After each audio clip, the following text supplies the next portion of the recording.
Na parang sinasabi, hindi totoo yan, hindi utos yan ng Diyos, hindi yan practical, hindi yan pwedeng magawa, so wag na lang pagtangkaan pa. Matthew 5:43 to 48, na sinabi ng Panginoong Jesus. You have heard that it was said, love your neighbor and hate your enemy. But I tell you, love your enemies and that you may be sons of your Father in heaven. He causes his sun to rise on the evil and the good, and sends rain on the righteous and the unrighteous.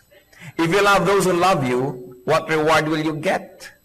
Are not even the tax collectors doing that? And if you greet only your brothers, what are you doing more than others? Do not even pagans do that? Be perfect, therefore, as your heavenly Father is perfect. And may the Lord enable us to unlock the mystery of His Word. So, una-una po nating makukuha sa ating binasa na ito, love your enemies. Verse 44, but I tell you, love your enemies and pray for those who persecute you. Paano kaya ginagawa ang ganyan? Love your enemies at pray for your persecutors. Ano daw magiging resulta niyan? You will be sons of God. Siyempre, yung son collective na yon for whole humanity. You will be sons and daughters of God. So verse 45, that you may be sons of your Father in heaven. Pag ginamit po yung salitang son, ibig sabihin anak, ibig sabihin kawangis, ibig sabihin kauri. So, kung minamahal natin ang mga kaaway natin, at idinadalangin natin yung mga umuusig at nagpapahirap sa atin, tayo daw ay matatawag na anak ng Diyos, o tayo magiging kawangis ng Diyos, at makikita nga ang Diyos sa atin, dahil di ba nakikita mo yung mukha, yung labi, yung ilong ng Ama sa kanyang anak, so makikita yung mga katangian ng Diyos sa atin. And what's the rationale here? He causes the sun to rise on the evil and the good. He sends rain to the evil and the good. Sabing gano'n, ang Panginoong Diyos, kung umuulan, nagpapaulan siya, and of course, rain is equated with blessing, lalo't kayo nagtatanim ng halaman. Pag umuulan, hindi lang naman doon sa lote at mga garden ng mga godly umuulan, at tapos sa saan godly, wala nang ulan. Umuulan din doon. At pagka sumisikat ang araw, hindi naman doon lang sa mga makadiyos may araw at madilim doon sa mga hindi makadiyos. So ano pong ibig sabihin? Ang Diyos ay mabuti sa lahat. Kaya tayo ng mga anak niya na dapat maging katulad niya, mabuti rin tayo sa lahat. So hindi lang tayo mabuti sa mabuti, mabuti rin tayo sa hindi mabuti sa atin. Hindi lang natin iniibig yung kaibig-ibig, iniibig din natin yung mga kasuklam-suklam. At ang sinabi dyan, if you love those who love you, what reward will you merit? If you greet only those who greet you, what are you doing above the others? You are just like a pagan. Sabi, huwag mo nga ipagmalaki sa Diyos na minamahal mo yung nagmamahal sa iyo. Sabi, kahit mga taong walang Diyos, hindi kumikilala sa Diyos, mapagmahal din doon sa mga nagmamahal sa kanila. At kahit mga taong hindi kumikilala sa salita ng Diyos, binabati din nila yung mga bumabati sa kanila. Sabi, dahil kayo'y anak ng Diyos, dapat nalalampasan nyo ang ginagawa ng mga ordinaryong tao dyan na hindi naman nagba-Bible study, hindi naman nagwo-worship, hindi naman tumanggap kay Kristo bilang Panginoon at tagapagligtas. So, kung tayo may mga pinagtatampuhan, dapat kinakausap natin. Kasi kung hindi natin kinakausap, tulad din lang tayo ng mga tao na hindi kumikilala sa Diyos. Dahil ganun din sila, pag nagtatampo, hindi din nila kinakausap. Anong pinagkaiba? So, sinasabi dito, iba ang lifestyle, iba ang paningin, iba ang pananalig, iba ang pamamaraan ng mga tunay na anak ng Diyos. Kung madaling magalit yung kapitbahay mo na hindi naman nagbabasa ng Bible, ikaw din madaling magalit, anong pinagkaiba? Wala tayong madadala sa Panginoon dahil sasabihin nila, magkapareho lang tayo. Bakit pa ako dadalhin dyan para maging katulad mo lang? Magkamukha na nga tayo ngayon. Kung sana nakikita ko na mas iba ka, mas asenso ka, yung hindi ko kayang gawin, nagagawa mo, hindi ko kayang patawarin, napapatawad mo, yung hindi ko kayang kausapin, kinakausap mo, baka maniwala ako na may kapangyarihan nga yung Biblia na yan at meron ngang tunay na Diyos sa iyong puso. At ang sinabi doon, be perfect like God. Of course, in the context of being loving. One of the definitions of God's perfection is that He is loving to those who are unlovable. Kaya makikita din natin dyan na kung tayo daw ay umiibig sa mga hindi kaibig-ibig, para tayong Diyos. Yung perfection na pinag-uusapan dito, hindi yung 100% moral uprightness. But, one of the facets of God's perfection here is amplified as loving the unlovable. Therefore, if you love the unlovable, you are perfect like God in that aspect. Luke 6:27, but I tell you who hear me, love your enemies, do good to those who hate you. And Luke 6:31 to 34, do to others as you would have them do to you. This is active, ha? Yung mga iba po, do not do unto others what you do not want them to do unto you. So, ibig sabihin, wala kang gagawin, tahimik ka lang doon, huwag mo silang gawan ng masama, nang ayaw mong gawin din nila sa'yo. But Christian concept is not passive, it is active. Sabi, gawin mo sa iba yung gusto mong gawin nila sa'yo, hindi yung huwag mong gawin sa kanila, yung ayaw mong gawin nila sa'yo. Kasi kung lahat susunod ng huwag mong gawin, walang gagawin lahat ng tao, wala ring nangyari. Pero ang sinasabi, more than not doing anything evil, do something good. If you love those who love you, what credit is that to you? Even sinners love those who love them. And if you do good to those who are good to you, what credit is that to you? Even sinners do that. And if you lend to those from whom you expect repayment, what credit is that to you? Even sinners lend to sinners expecting to be paid in full. So ano po ang mga nadagdag na mga katuruan sa ating mga binasa, aside from mga inulit na love your enemy, nadagdag, do good to those who hate you.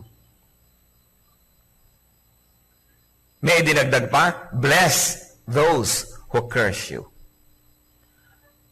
May nagmura sa'yo, ang sagot mo, God bless you. Pero hindi yung God bless yung nang iinis. Yung talagang, taos puso. May mga nagsasabi ng masasama tungkol sa atin, ipinamamalitaan kung ano-anong mga kasamaan tungkol sa atin, tapos tayo naman, ipinamamalita natin sa iba ang mga kabutihan niya. Pag may nakarating sa kanyang, alam mo ba, yung taong topic ng usapan nyo, topic ka rin niya. Ano nga sinasabi niya? Ang buti mo daw. Ang bait-bait mo raw. Ikaw daw ay merong potential na ganito, talented ka raw. Ano kaya ang magiging epekto sa tao na nagsasalita ng mga masama laban sa inyo, na mabalitaan niya, nagsasalita pala kayo ng mabuti tungkol sa kanya? Subukan natin ito. Kasi sabi, bless those who persecute you, who curse you. Gaano po sa atin, mga kapatid, ang nasubukan na ito at napapatunayan that it really works? Many of us who are not able to prove that this is really true because we don't even try. Ang nangyayari sa atin, nakakapanaig yung human nature na pag kami narinig kang masakit na salita tungkol sa iyo, galing sa iba, ang ganti natin masakit din. Kaya hindi matapos-tapos yung mga sakit na yan. Kaya nga sabi ni Karen Carpenter, can't we stop hurting each other, tearing each other apart? No? Kaya kailangang tumigil at baguhin yung cycle ng gagawa ko ng masama, susuklian mo ko ng masama, susuklian uli kita, susukli ka rin, di na matapos-tapos yan. Di mo ako kinausap, di kita kakausapin. So, hindi kita kinausap, hindi mo rin ako kinausap, humaba na ng humaba. Hindi bagay sa mga anak ng Diyos. Yung mga matatagal na mga di pag-uusap, mga tampu-tampuhan, hindi bagay. Kahit nga sa mga hindi anak ng Diyos, di yan bagay eh. Sa mga anak pa ng Diyos. So, bless those who curse you. And then treat people the way you like to be treated. Sabi, do to others as you would have them do to you. In other words, treat people as you would like to be treated by others, and very especially, treat people as you would like to be treated by God. How do you like to be treated? Tayo po ba, anong tratong gusto natin na tatanggap sa ating kapwa? Nagkamali tayo, anong gusto nating matanggap na trato? Patawarin. Nagkulang tayo, anong gusto nating reaksyon ng mga tao? Punan tayo. Unawain at pagbigyan. Nasaktan tayo, anong gusto nating ginagawa ng mga tao? I-comfort tayo. Bigyan ng ginhawa. Nangangailangan tayo, anong gusto nating treatment? Tulungan tayo at bigyan. Gipit na gipit ka. Gusto mong may tumulong sa'yo na walang kondisyon, walang interest, at sinabing, sige na, pay when able, kung sakaling maging able. Yun ang gusto nating treatment. Napakahirap ng gipit na gipit ka na, pagkatapos mangungutang ka, tutubuan ka pa ng kutakot-takot, wala ka namang magawa dahil gipit na gipit ka na nga. Kaya sasabihin nila, naku, kumapit sa patalim. Ang tao daw nagigipit, sa patalim ay kumakapit. Bakit ka kakapit sa patalim? May Diyos. Kumapit ka sa Diyos. Yun ang pinagkaiba ng mga anak ng Diyos. Meron tayong choice. Bakit ka kakapit sa patalim? Di lalo kang napalubog. Ngayon, tayo po, yun ang gusto nating treatment sa atin. Paano nyo ngayon tinitreat ang kapwa? Nangangailangan sila. Lalo mo ba siyang gigipitin? Lalo't may property siya na gustong-gusto mo, yung ba ang pupuntiryahin mo na, o sige, yun na lang ibayad mo kahit na luging-lugi na siya sa transaksyon? Nagkamali siya, gusto natin agad siya ay i-judge. Kinapos siya, ang gusto natin agad siya ay singilin. Paano ba natin gustong itrato tayo ng iba pag tayo nagkamali, tayo ang nadapa, tayo ang nagkulang? Ganon din dapat itatrato ang iba. Kung paano tayo natin gustong itrato tayo ng Diyos, Lord, nagkamali na naman po ako, patawarin niyo po ako. Paano pag yung iba naman nagkamali, di mo naman patatawarin? Kaya ang sinabi sa Matthew chapter 6, forgive people so that your heavenly Father will also forgive you. Sabi nga nung dasal, patawarin mo kami sa aming mga kasalanan, gaya rin naman ng pagpatawad namin sa nagkakasala sa amin. So anong ibig sabihin, Lord, kung kuripot po ako sa pagpapatawad sa iba, maging kuripot din kayo sa akin. Kung binibigyan ko ng deadline at hangganan ng pagpapatawad ko sa kapwa, hangganan din ang ibigay nyo sa akin at deadline. Kung masyado akong istrikto sa aking kapwa, maistriktuhan nyo ako. Pero gusto ko po, Lord, ang luwag-luwag nyo sa akin dahil lagi naman ako nagkakamali, pues magiging maluwag din ako sa aking kapwa. Kung paano natin tinatrato ang iba, yun ang hinihingi nating trato sa atin ng Diyos. So we want to be understood, be understanding. You want to be forgiven, be forgiving.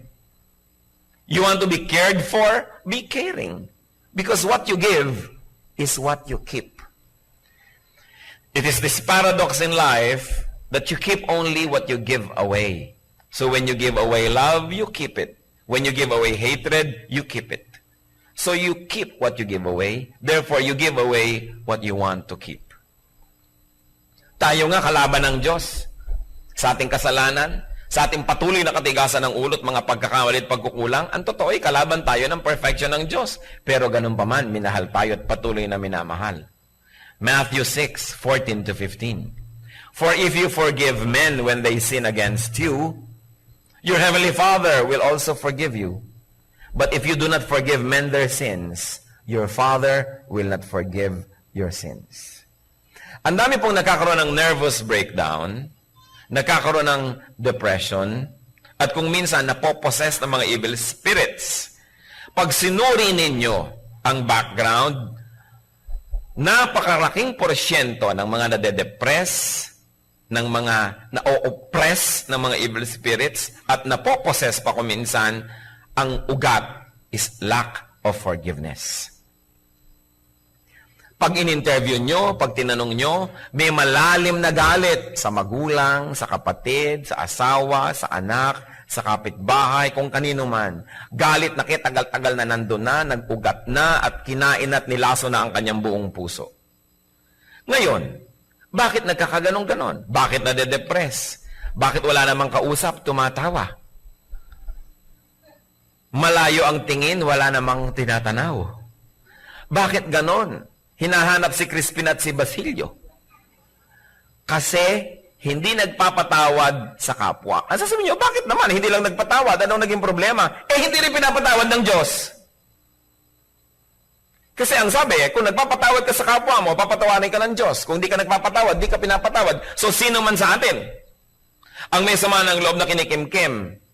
Meron tayong iniingatang galit sa puso. Meron tayong pagkamuhi. Meron kang kinasusuklaman. Hindi mo pinapatawad. Lahat ng mga dasal mo sa Diyos sa patawarin ka sa iyong pagkukulang, yun ay kung nagdadasal ka, hindi dinidinig. Kaya nagkasapin-sapin at nagkapatong-patong na ang utang mo sa Diyos. Kayo na nakaranas magkaroon ng utang sa bangko, alam nyo ang kahulugan nun. Nagipit ka na nga, kaya ka nagsangla.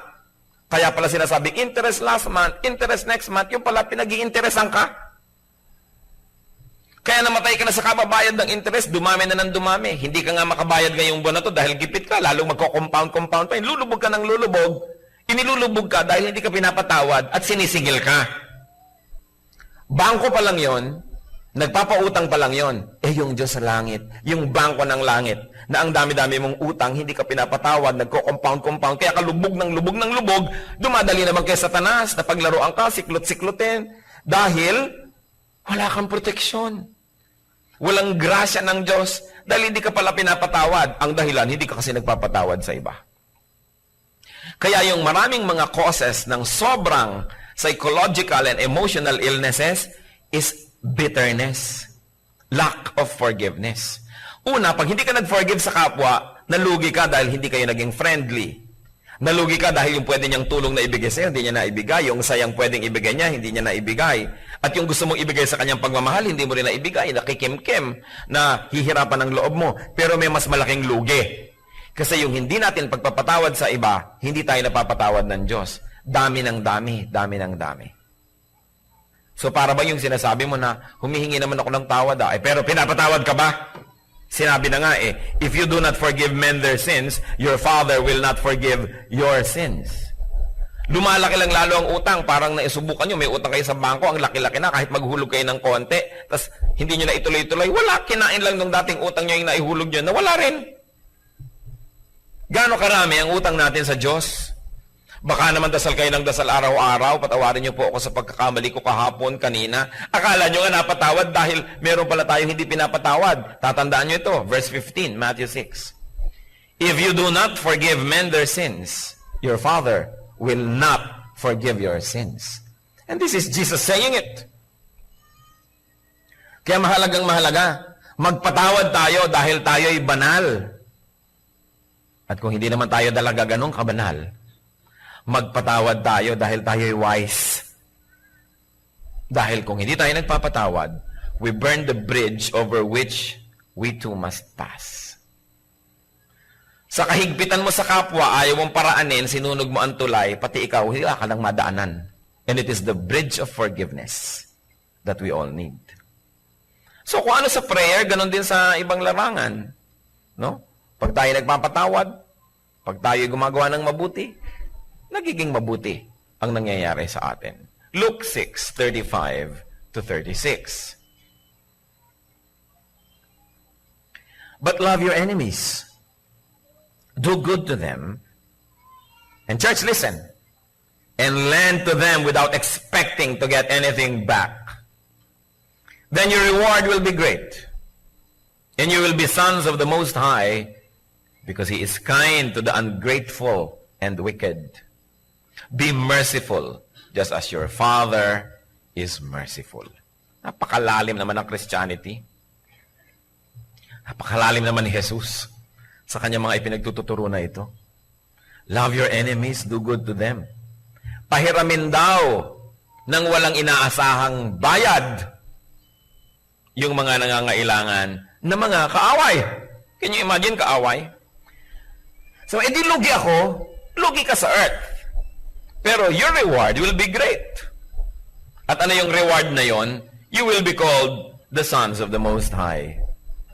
Therefore, lahat ng ipapamana ng Diyos sa kanyang mga anak, lahat ng inireserba niyang blessing sa kanyang mga anak, ay mapapasayo.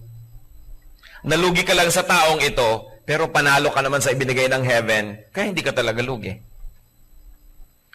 Sabi na, be practical. Yes, we should be practical. Sundin niyo ang Diyos kasi siya ang practical. Akala ng iba kasi ang maging practical, maging tuso, lamangan mong kapwa mo, practical ganon. Sa palagay niyo ba, itong itinuturo ni Lord, hindi pwedeng i-practice as in practical, pwedeng ma-practice? Pwedeng-pwede. Nauna na nga siya. Ang daming kasalanan ng tao laban sa Diyos, anong ginawa ng Diyos? Siya ang nagkatawang tao, binayaran pa yung kasalanan ng mga tao, para yung mga tao ay huwag nang singilin at mailigtas niya. Kaya pag nagpaligtas ka kay Jesus, ligtas ka na. Pinabayaran mo sa Kanya yung utang mo, bayad na. Practical. It can be done. It can be practiced. Why? Because God is merciful. Mahabagin.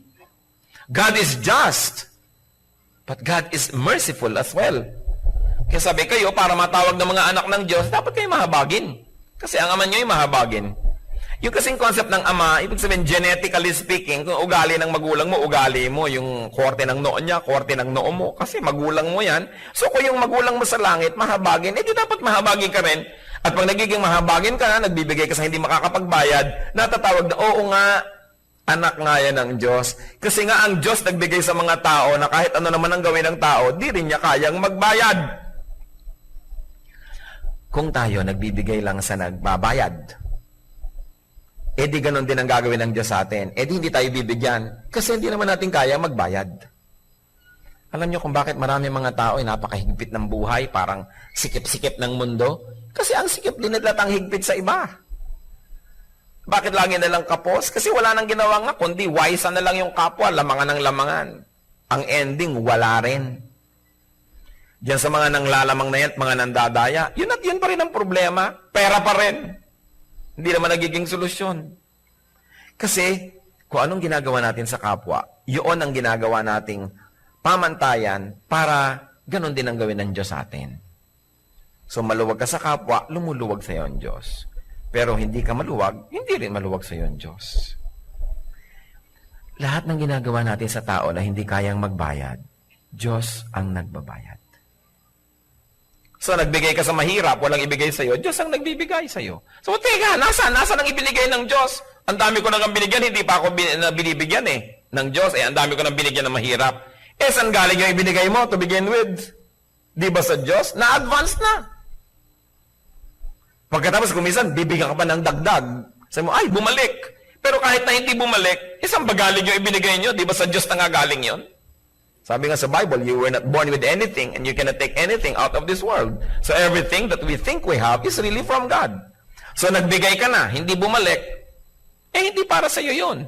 Kaya inabot sa iyo ng Diyos para iabot mo sa iba. Kasi ang Diyos naman marunong ng arithmetic, alangan namang hindi. At ang Diyos, ayaw niyang may utang siya sa tao. Di ba sinasabi niya, tulungan niyo yung mahihirap, tulungan niyo yung mga mahina, yung mga hindi kaya magbigay. Di nagbigay ngayon tayo. Di inaari ngayon ng Diyos na utang niya yon kasi siyang may utos Di ba kung meron may nagsabi sa atin, pautangin mo yan, pautangin mo yan. Ikaw na ngayon ang may utang doon sa sinabihan mo kasi sinunod ka Kaya ganyan yung mga garantor. O sige, bigyan mo yan, ako mag-garanti. Hindi ka binayaran, si garantor ang magbabayad. So si Lord, sinasabi niya, bigyan mo yan, bigyan mo yan, bigyan mo yan. Siya yung garantor. Yung mga pinagbibigyan natin, hindi nagbayad lahat. Di Diyos ang magbabayad, siya yung garantor Do you think, magpapalaypas ang Diyos ng isang araw na may utang siya sa tao? No, God siya Kaya walang kalugihan na sundin yon. Ano po ang teaching dyan? Lend to your enemies without expecting payment. Bakit naman without expecting payment? Because no expectation means no disappointment. No expectation means the possibility of a pleasant surprise. Binigyan mo, hindi mo na inaasahang magbabayad. Hindi ngayon nagbayad, hindi ka nabigo. Kasi hindi mo naman inasahan Ngayon, dahil hindi mo inasahan, biglang nagbayad pa, di surprise. Lalong naging positive, pero kahit wala, sabihin mo yung ibinigay ko dyan, galing na naman sa Diyos yun So actually, wala na akong dapat na intayin pa kasi yun nga, in advance na ng Diyos. Bakit mag-iintay pa ako ng kapalit? So, kung tayo po'y nangangailangan at dumarating sa panahon, alam nyo, sabi nga nila, weather lang yan. Panahon. Ngayon, akala mo malakas ka, laging ganon. Hindi naman laging ganon Mabuti nga kung laging ganon. Dumarating yung panahon na tayo nangangailangan. How would you like to be treated? How would you like to be lent to? How would you like to be given? How would you like to be collected from if you are the needy person? Di ba gusto natin easy terms? Gusto natin yung maluwag, yung magaan, hindi masyadong mahigpit. Di ganun tayo sa kapwa. Kasi ganun din ang gagawin trato ng Diyos sa atin. Ano magiging resulta pag sinunod natin yan? Great reward. Being identified and called as God's children. And what's the rationale, as we have already mentioned, because God is kind even to the ungrateful and the wicked. Ang tunay na kabutihan ay di namimili kung kanino ibinibigay. Ang tunay na kabutihan ay mabuti dahil siya ay mabuti. Hindi mabuti lang ako dahil mabuti ka sa akin. Pero pag di ka mabuti sa akin, hindi na ako mabuti. Ibig sabihin, hindi naman talaga ako mabuti. Kasi yung mabuti siya kahit sino ang kaharap. Kasi mabuti siya Hindi naman siya salamin. So, salamin ako, kung humarap ay kabutihan, kabutihan din ang magre-reflect. Pero kung kasamaan ang humarap, kasamaan din ang magre-reflect. Yung kabutihan, hindi na iiba yon kung sinong kaharap.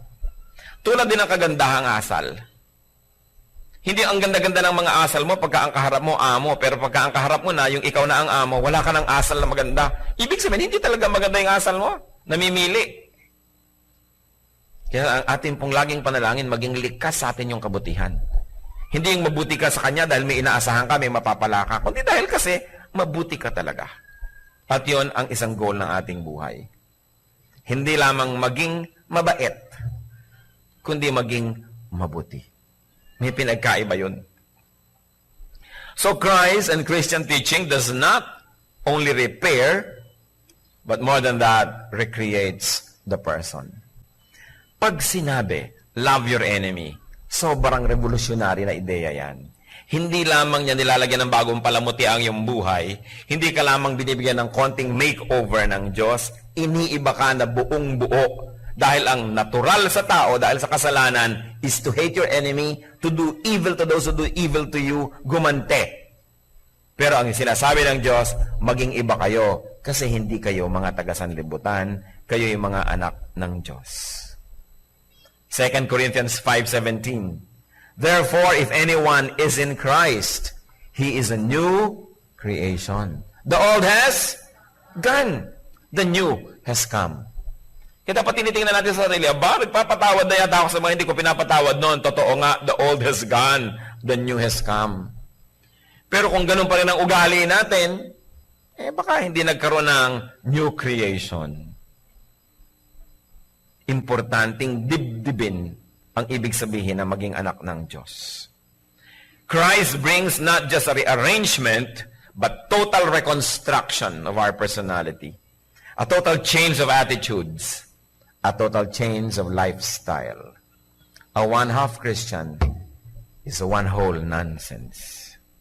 Dapat buo. Hindi ka prakapraso. Buo. Sa Galatians 2:20, I have been crucified with Christ, and I no longer live, but Christ lives in me. The life I live in the body, I live by faith in the Son of God, who loved me and gave Himself for me.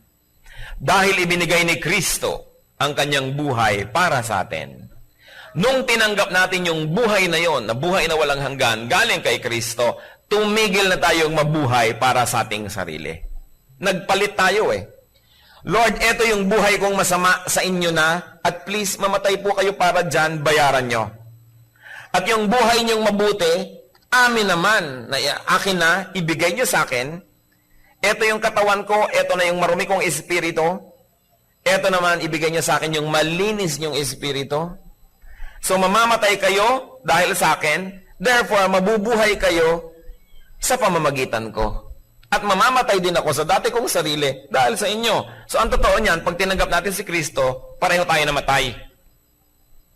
Namatay si Kristo para sa ating kasalanan, ibinigay sa atin ang kanyang buhay. Tayo naman, namatay na sa dati nating buhay at ibinigay na natin sa kanya ang ating buong pagkatao para yung buhay niya na naputol dahil namatay para sa atin, magtuloy naman sa atin. Nalipat. Kaya sabi niya, I no longer live, but Christ lives in me. So, di lugi ka, yung buhay mo nawala. Ano naman ang dapat mong ipanghinayang yung buhay na yun pang impyerno? Kaya nga kinuha na ni Kristo para hindi na yun ang buhay mo, ibinigay ngayon sa'yo yung buhay niya. Sasabihin mo, di lugi ka, buong buhay mo, hindi mo nasusundin yung gusto mo, si Kristo na. Gaano ba kahaba ang buhay ko? 70 years, 80 years, 100 years? Okay na yun, ibigay ko sa kanya. Binigyan naman niya ako ng eternal life na kapalit. So, hindi ako lugi doon. At saka, hindi naman laging mahirap sundin si Kristo Mahirap lang sundin sa umpisa. Pero pag pinayagan kong mangyari ang gusto niya, naiiba na ako na ang pagsunod kay Kristo ay hindi na mahirap gawin, kundi nagiging pleasure, nagiging joy. Dahil totoong naiiba pati ang taste natin. Kaya sabi dito sa Galatians, I no longer live, but Christ lives in me. So kung nung araw na ako ang nakatira dito sa katawan ko, gumawa ka ng masama, gagawan din kita, pero teka, born again na ako New creation na ako. Si Kristo nang nakatira dito. So yung ginawa mong masama, susuklihan ko ng mabuti kasi si Kristo, yun ang ginagawa niya at yun ang gusto niya mangyari. Kaya nahihirapan tayo dahil dalawa yung nakatira. Kumisan, 3 pa. Inalis mo na yung buhay mo, buhay mo na si Kristo sa'yo, tapos mo, teka. Halika muna, old self, bumalik ka dito, sumiksi ka dito, at lalabanan natin si Kristo dito. Kaya kumisan ang gulo ng buhay natin. Nagtatalo yung loob natin, nagdadalawang loob tayo, dahil dalawa yung pinapatira mo, may 3 pa. Sa taning, halika muna dito, sandali. Sumali ka rin dito sa gulong ito. Kaya pinag-aagaw-agawan tayo noon. Samantala kung single-hearted ka, alam mo, you accepted Jesus as Savior and Lord, siya na ang nabubuhay sa'yo, wala na dapat choice. You know, Christians, ang choice natin, hindi between bad and good. Hindi yun choice. Choice lang yon ng hindi anak ng Diyos. Pero pag anak ka na ng Diyos, hindi mo na choice yung bad. Ang nalilito ka na lang between good, brother, or better. Litong-lito ako kung anong gagawin ko. Sabi ng kaibigan mo, Alin, namimili ka between bad and good? Hindi. Ba't ako mamimili? Hindi ako namimili ng bad. Pwera na yan sa choices. Anong nakakalito? Kasi yung gagawin ko, nalilito ako kung good o better. O good, better, or best. Doon lamang namimili ang anak ng Diyos. Hindi kasali yung bad sa choices. So ginawan ako ng masama nito. Hinagisan ako ng granada. Ano kaya ang ipapadala ko sa kanya? Tinapay? Tinapay na may palaman? O tinapay na may palaman at kasamang juice? Litong-lito ako. Kung good, better, o best. Dapat ganun ang choice natin. Kahit alin kasing piliin mo, hindi ka pa rin nagkasala. Hindi yung, ano kaya ang pipiliin ko, asawa ko o yung iba. Hindi ganun din iniisip ng Kristiyano. Diba? Yun na yun. Gagawa ko kaya ng masama o mabuti? Hindi pang Kristiyano ang ganung pag-iisip. Sinabi na nga, I have been crucified with Christ. I no longer live. Diba may pelikula dating, Alice doesn't live here anymore. So pag may kakatok sa pinto mo, si Satanas, sabi, huy, kaibigan, ang pangalan mo halimbawa Christy. Christy, alika na, gawin na natin yung dati natin gawin. Sasabihin mo, Christy doesn't live here anymore. Si Kristo na nakatira dito, kaya umalis ka dyan. No? Pero hindi, tayo po kuminsan na nagsasign doon sa pinto. Satan, welcome. Let's revive the good old days. Paano yan? Si Kristo nasa iyo na, papalisin muna natin. Magko-confess na lang tayo bukas. Kaya magulo. Dapat isa lang, hindi dalawa. Luke 2:14. Anong sabi ng mga anghel nung ipinanganak si Jesus? Glory to God in the highest, and on earth, peace to men, on whom His favor rests. Peace talaga ang kailangan natin. Maraming levels, maraming anyo ng peace. But one way to peace can be achieved is by loving one's enemies. This is God's way with men. Love your enemies. Kaya yung mga mag-asawa, dapat magmahalan ng lubos. Sige, bakit anong kinalaman ng mag-asawa? Di ba ang utos, love your wife. Love your husband. Hindi ko na parang asawa yan eh. Para ko na lang kapatid. Para ko na lang kapitbahay. Oops, gotcha. Sabi ni Lord, love your neighbor. So, mahalin mo pa rin. Wala kang choice. Hindi nag-aaway ho kami. Nagbabatuhan kami ng pitchel. Enemy ko siya. Sabi, love your enemy. Wala kayong lusot. Lalo ang mga mag-asawa. Magmahala na lang kayo. Huwag na kayong makipagtalo sa Diyos. This is God's way. And you know why God wants us to be kind and good? Because kindness blesses. Because kindness begets kindness. Kindness defangs evil anger. Galit na galit ang tao, sinalubong mo ng kapayapaan at kahinahunan, hindi man ka mahalin nun, mababawasan ang galit nun. Gustong-gusto kang saktan, pero bigla kang dumating, inaabutan mo ng buko pie. At least ihampas man sa iyo yung buko pie, malambot. Kung ang dala-dala mo, bakal para ihampas sa kanya, naagaw sa iyo, naihampas sa iyo. Di ba maraming ganun, inagaw sa iyo yung dala mo, siya pang ginamit para laban sa iyo. Kaya ingatan nyo kung anong dala nyo, dahil baka sa inyo gamitin.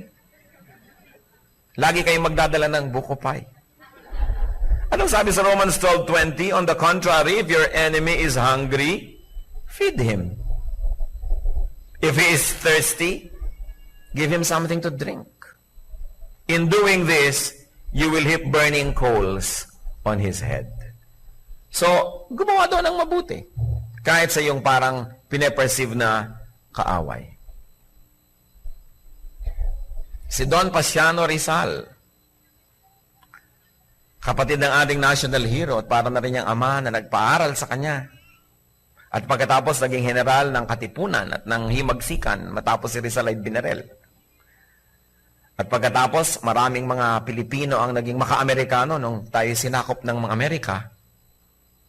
Nung minsan daw, panahon ng Amerikano, merong kumakatok sa kanyang bahay sa Los Baños. Yung mga katulong, nung makilala yung kumakatok, ay pinaakyat agad. Dahil ang kumakatok ay si Pedro Paterno. Pero sa tingin ni Don Pasiano, ay hindi dapat patuloyin. Sapagkat ito naging mga federalista, naging mga maka-Amerikano agad. Sabi daw ni Don Pasiano, sa loob ng kanyang kwarto, hindi siya lumalabas. Kung ang kumatok sa ating pintuan ay mga hampas lupa at mga lubos na mga kasuklam-suklam na mga tao, paaakyatin niyo ba sa ating bahay para painumin? Sabi daw ng mga katulong, hindi po. Bueno, pababain si Ginoong Paterno at painumin sa tarangkahan. Ganon daw ang ginawa. Kasi perceive niya nakaaway ng bayan eh. Pero, pinainom pa rin. Hindi na lang doon sa honored place sa kanyang sala. Sabi, if your enemy is hungry, feed him. If he is thirsty, give him something to drink. Siyempre, hindi naman gospel truth yung ginawa ni Don Pasiano Rizal. Ang sinasabi lang natin, nagpainom pa rin. Meron pa siyang basic na pagkatao. Hindi komot, hindi niya tinatao yung dumating, hindi na rin siya magpapakatao. Nagpakatao, wala na lang nung mga dagdag na mga nice things. Ang sinasabi, love your enemy. But this is the most blatantly broken command, probably. Totoo ba na nangyayari sa buhay ng mga Kristiyano? Kasi alam niyo kung totoo, maiiba ang planet. Sa dami na ba naman mga Kristiyano, lalo ngayon, sa dami ng maapektuhan natin na tao, magkakaroon talaga ng change sa pamumuhay ng marami kung susundin natin ito. Why? Because hatred begets hatred. Love begets love. And at least, love weakens hatred or love weakens the enemy. Kung maibigin ka, kung hindi man maging maibigin ang iyong kalaban, at least mababawasan siya ng pagkamuhi at galit. Dahil hindi ka naman kagalit-galit eh. Kaya, ang mahalaga, love. Because love can conquer. Ano po ang sabi sa Proverbs 15, verse 1? A gentle answer turns away wrath, but a harsh word stirs up anger. A gentle answer turns away wrath. Merong tao galit na galit. So, ikaw talaga, bakit yan yung ginawa mo? Hindi mo na alam. Oo nga eh, kasi hindi ako marunong. Pasensya ka na. Eh, di biglang tatahimik yun. Alam ka naman magpatuloy pa, eh, ang gentle-gentle na nga na yun sagot. Kaya kung minsan, eh, may mga ginang, mga pasapasa, pastor. Napakasama po ng aking asawa. Pinagbubugbog po ako. Ibig mo sabihin, sister, nakaupo ka, tahimik na tahimik. Nakatingin ka sa mga ulap. Bigla siyang lumapit at pinagsasampi ka kanya. Pagka ganon, dadali natin siya sa Mandaluyong. O baka naman, sumasagot ka. Eh, konti po. Wala namang babae nagsabing, tagalahot, tinalaka ko ng tinalakan. Konti ho, sumasagot lang po. Ganyang kabanayad, tulad ng pagsasabi mo sa akin ngayon. Kasi kung ganyang kabanayad at sinaktan ka pa niya, ay may sira siya. Pero kadalas kasi, tumahimik ka, hindi ako natahimik. Tumahimik ka, hindi ako natahimik. Kaya nakakagulo. E pag sa'yo, tumahimik ka! Etong kape. Ewan ko naman kung bigla ka pa niya saktan. Talagang baliw na yon. Sabi sa Bible, a gentle answer turns away wrath. Ngayon, hindi naman natin justify yung mga nananakit, ha? Siyempre, no. Ang ibig lang natin sabihin, kung minsan, nasasakatan din tayo. Dahil bagamat siya ang unang gumawa ng mali, eh yung sagot natin ay mali na rin, pareho na lang kayong mali, kaya nagkakaganon. May gumawa ng mali, may pasok na mali, ang sagot nyo tama. Paano pa siya magkakalakas ng loob na gumawa ng pangalawang mali? Hindi siya makaka-second base. Kasi parang tennis siyang galit. Nag-serve, hindi mo pinalo ang bola pabalik, hindi walang laro. Nag-serve ulit, hindi na naman bumalik ang bola, ang tawag na doon, love. Ibig sabihin, zero. Walang score. No? So, nakakatatlong balik na yung bola, wala nang lamanan. Eh, ibinabalik mo, ibabalik niya, ibabalik mo, kaya 3 araw na kayo nagbabalikan, pagod na kayo. Kaya yung mga tennis player, gusto niya magpahinga, huwag niya ibalik ang bola. Ganon din yung galit. Lalo na sa galit. May galit siya, huwag niyong suklian ng galit. Titigil yan. Kasi apoy man at huwag niyong gatungan, eh, nauubos. Hindi ba't kaya lumalaki yung apoy? Kasi tatapunan mo pa ng mga lalong nagsisiklab. Hindi matapos-tapos. Ganyan din yung hindi mo ko kinausap, hindi kita kakausapin. Hindi mo ko kinakausap, hindi rin kita kakausapin. Hindi mo na malaman kung sino nag-umpisa noon.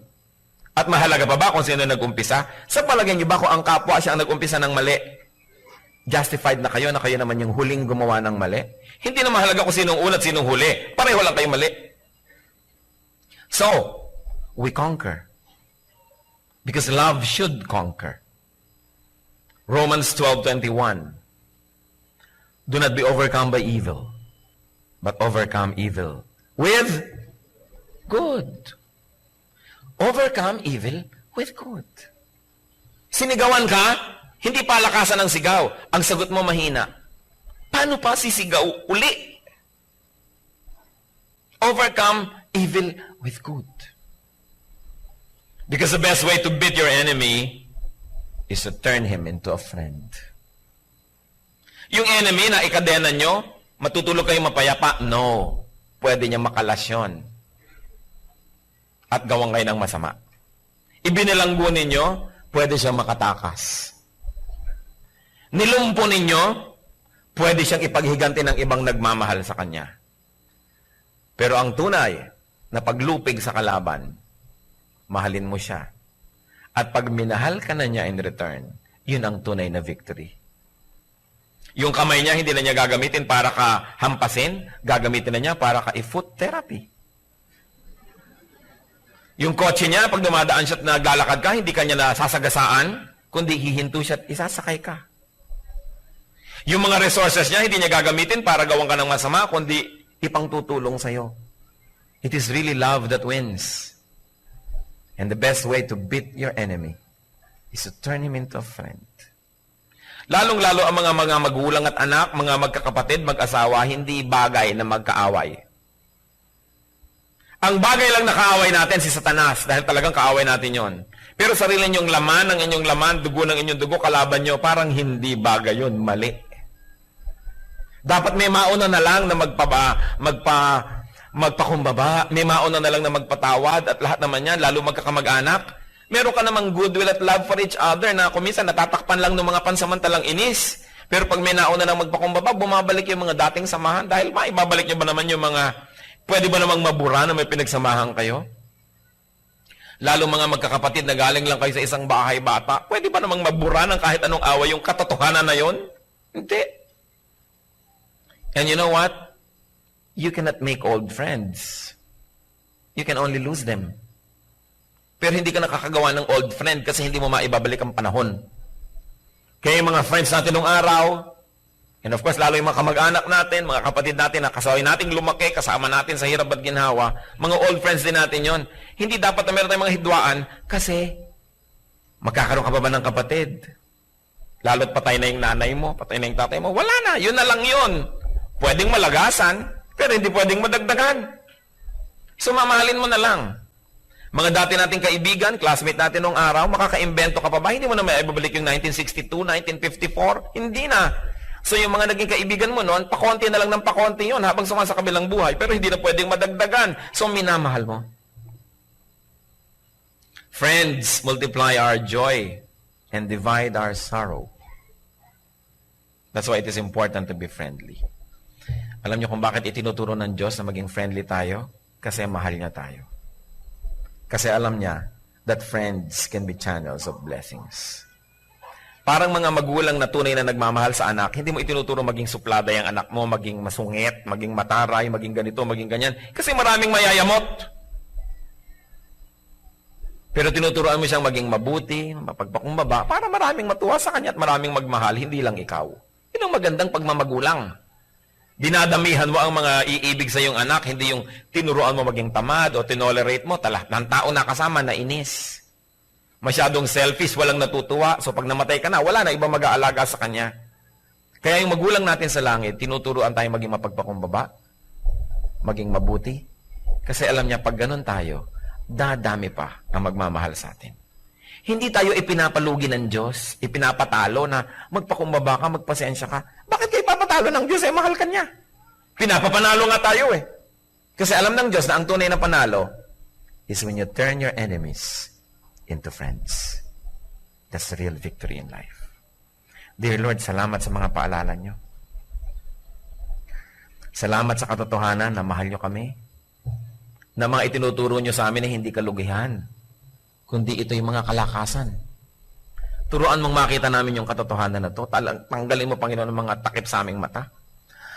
Sa pagsuko namin ng aming buhay, ipakita mong mga napaka-practical na katotohanan sa iyong mga katuruan. Na ang pagsunod sa iyo hindi kalugihan, kundi tagumpay pa nga. Lord, ipakita niyo po sa amin how we can be loving to our enemies. How we can be like your Son Jesus, who loved us although we were not lovable. Hipuin niyo ang aming puso. Maraming beses na naming narinig ito, na memorya pa ang mga verses. Pero tingnan niyo, Lord, kung totoo at nangyayari sa aming buhay o hanggang salita na lang ba ito. Bigyan niyo po kami ng kapangyarihan ninyo. Pinasasakop namin sa iyo ang aming puso. Makapangyari kayo. At kami mga nagtitigas-tigasan ng loob, tinatanggihan ng mga katotohanan ito, basagin mo, Panginoon, ng iyong kapangyarihan. Ang mga pagmamatigas na ito. Turuan mo kaming magpakumbaba at gawin ang tama. Salamat sa iyong mga paalala. Mga kapatid, patuloy tayo yumuko sa presensya ng Diyos. At sa ilang saglit, hayaang ang Espiritu ng Diyos ang mag-minister sa ating lahat. Paano ba tayo dapat maging loving? Do we keep enemies? We should end it. Lalong-lalo mga mahal natin sa buhay, mga kamag-anak natin, malalapit sa atin, mga kasama natin sa trabaho. Lason sa buhay natin ang may mga kasamaan ng loob. Wakasan.